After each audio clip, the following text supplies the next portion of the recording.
जय हिंद दोस्तों।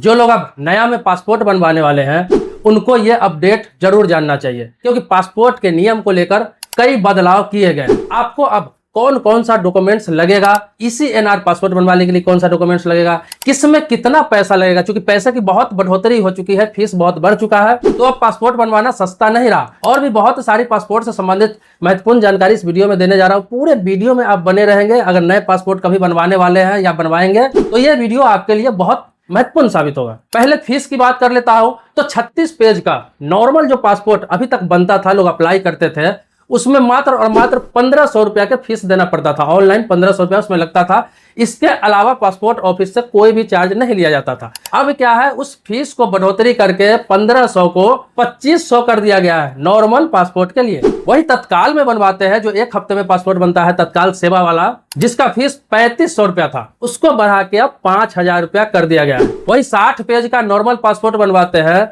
जिसका चार्ज 2000 रुपया लगता था, फीस 2000 रुपया लगता था, उसको 3500 रुपया कर दिया गया है। और तत्काल सेवा में अगर 60 पेज का पासपोर्ट लेते हैं, उसका फीस 4000 रुपया था पहले, अब बढ़ाकर 6000 रुपया कर दिया गया है। बच्चों का जब पासपोर्ट बनता था तो उसमें नॉर्मल पासपोर्ट 36 पेज का बनवाने के लिए 1000 रुपया लगता था, अब उसको 1750 कर दिया गया है। वही बच्चों का तत्काल सेवा में बनवाते हैं 36 पेज का, तो 4250 रुपया अब फीस कटाने होंगे। पहले आपका पासपोर्ट खो जाता था तो उसे री इशू करवाते थे, दोबारा पासपोर्ट ऑफिस से निकलवाते थे, तो इसके लिए चार्ज लगता था 5000 रुपया, जिसे बढ़ाकर अब 7500 रुपया कर दिया गया है।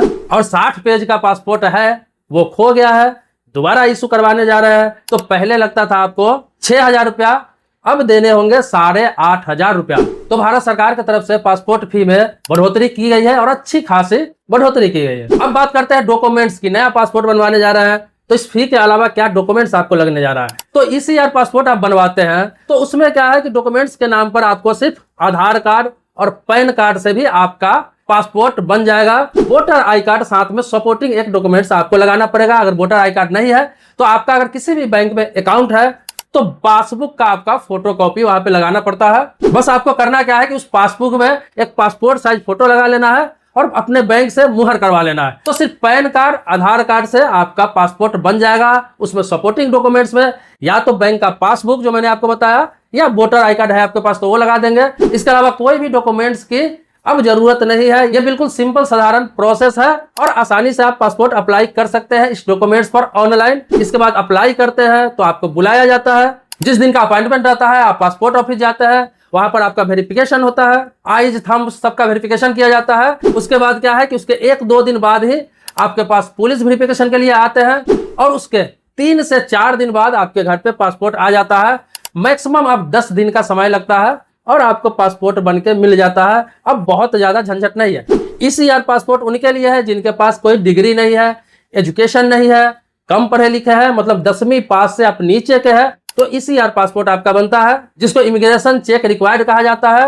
अब ECR जिनको पासपोर्ट बनवाना है, इमिग्रेशन चेक नॉन रिक्वायर्ड, जो कम से कम 10वीं पास है, 10वीं से ऊपर पढ़े लिखे हैं, 10वीं का मार्कशीट उसमें लगता है, तो उन लोगों के लिए क्या क्या डॉक्यूमेंट्स लगेगा, तो उन लोगों के लिए भी लगभग सेम ही डॉक्यूमेंट्स है। आधार कार्ड आपको देना है, पैन कार्ड लगाना है, सपोर्टिंग डॉक्यूमेंट्स में आपको या तो बिजली बिल आपके पास है तो वो लगा दीजिए, बैंक का पासबुक है तो वो लगा सकते हैं, जिसमें पासपोर्ट साइज फोटो लगा के आपको मुहर करवा के रखना होगा बैंक से, तो वो आसानी से हो जाता है। या फिर आपके पास वोटर आई कार्ड है तो वो दे सकते हैं। सपोर्टिंग डॉक्यूमेंट्स में ये तीनों में से कुछ भी दे सकते हैं, बिजली बिल भी दे सकते हैं, बैंक का पासबुक दे सकते हैं और वोटर ID कार्ड दे सकते हैं। बाकी मेन 2 डॉक्यूमेंट्स लगेगा, पैन कार्ड और आधार कार्ड। लेकिन ECNR जो पासपोर्ट बनता है इसमें एक और डॉक्यूमेंट्स आपको देना है, जो है 10वीं का मार्कशीट। अगर 10th पास है तो 10वीं का मार्कशीट आपको लगाना पड़ेगा।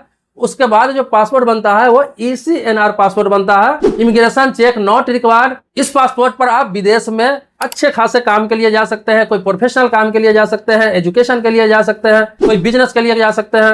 बाकी ECR पासपोर्ट जो है उस पर भी आप विदेश जाते हैं, बहुत सारे काम करते हैं, जॉब करते हैं, लेकिन बड़ा काम करने के लिए, एजुकेशन करने के लिए उसमें कुछ टर्म और कंडीशन है जो आपको फॉलो करना होता है। तो मैंने आपको बता दिया बढ़े हुए फीस के बारे में कि अब पासपोर्ट में आपको कितना फीस लगने जा रहा है और क्या क्या डॉक्यूमेंट्स लगेगा। बिल्कुल आसानी से ऑनलाइन अप्लाई होता है, ऑनलाइन ही फीस कट जाता है। इसके अलावा आपका कोई भी चार्ज पासपोर्ट ऑफिस में नहीं लिया जाता है। बाकी आप इसके बारे में और भी डिटेल से जानकारी चाहते हैं, सारी जानकारी हो आपके पास, ECR क्या होता है, ECNR क्या होता है, दोनों का क्या फायदा है, जो पढ़े लिखे नहीं है वो ECNR कैसे बनवा सकते हैं, कम पढ़े लिखे लोग ECNR कैसे बनवा सकते हैं, उसके लिए क्या टर्म कंडीशन है, सारी जानकारी पर एक वीडियो पहले भी बना चुका हूं। उस वीडियो का लिंक इसी वीडियो के डिस्क्रिप्शन में डाल दूंगा। बाकी मैंने जो महत्वपूर्ण जानकारी था वो मैं इस वीडियो में दे चुका हूं। वीडियो ज्यादा लंबी ना हो जाए इसलिए इसको खत्म कर रहा हूं। बाकी आपके जो सवाल आएंगे, आप लोग जो अपनी बात कमेंट बॉक्स में रखेंगे, वो सारे कमेंट को ध्यान में रखते हुए मैं वीडियो बनाने का प्रयास करूंगा। अगर आपके मन में कोई सवाल है, प्रश्न है, कुछ पूछना है, कुछ जानना है, तो आप कमेंट बॉक्स में अपनी बात जरूर रखेंगे। वीडियो को अगर लाइक नहीं किया है तो लाइक कर दीजिए, सब्सक्राइब नहीं किया है तो सब्सक्राइब कर लीजिए। अगर सब्सक्राइब आपने पहले से कर रखा है तो इसके लिए धन्यवाद देता हूं आपका। मिलते हैं नेक्स्ट वीडियो में एक नए टॉपिक के साथ, तब तक के लिए शुक्रिया, धन्यवाद, जय हिंद दोस्तों।